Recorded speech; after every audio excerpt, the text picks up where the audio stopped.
Applications में लिखा हुआ देखा मैंने खुद, जो लीव एप्लीकेशन उन्होंने लिखी है अक्सर व बेशतर वो ये लिखते हैं, I am suffering from fever since last night. This is wrong.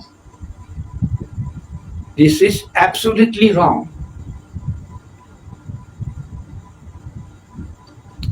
गुज़श्ता रात से मैं बुखार में मुब्तला हूँ. अगर इस बात की वजाहत करना है इंग्लिश में तो I have been suffering from fever since last night. This is the correct sentence. अब डिफरेंसेस देखिए, मैं उर्दू में जुमला बोल रहा हूँ, आप दोनों जुमलों पे गौर करें. मैं गुज़श्ता रात से बुखार में मुब्तला हूँ. I have been suffering from fever since last night. ये करेक्ट है.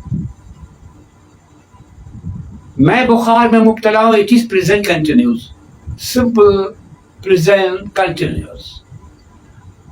आई am suffering from fever. Few more sentences. Listen, few more sentences. The gardener is watering the plant. माली पौधों को पानी दे रहा है. Simple present continuous. If अगर ये हो कि माली सुबह से पौधों को पानी दे रहा है तो this sentence is 100% present perfect continuous. इसलिए कि इसमें वक्त का इशारा किया गया है, काम के शुरू होने का वक्त बताया गया है, तो ये प्रेजेंट परफेक्ट कंटिन्यूस में शामिल होता है और इसमें हैज बीन और हैव बीन का इस्तेमाल करते हैं. The gardener has been watering the plant since morning.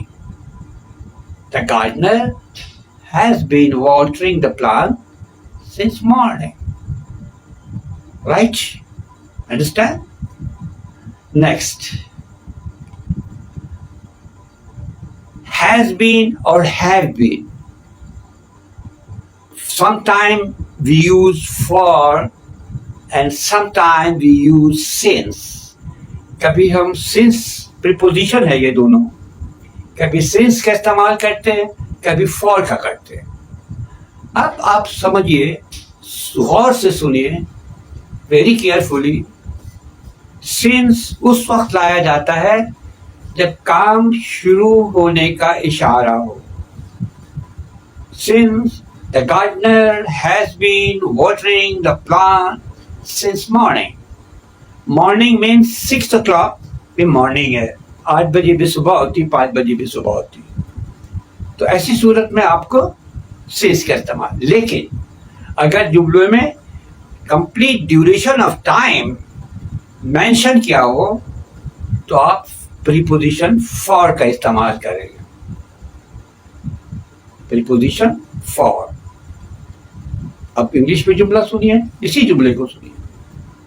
The gardener has been watering the plant for 2 hours.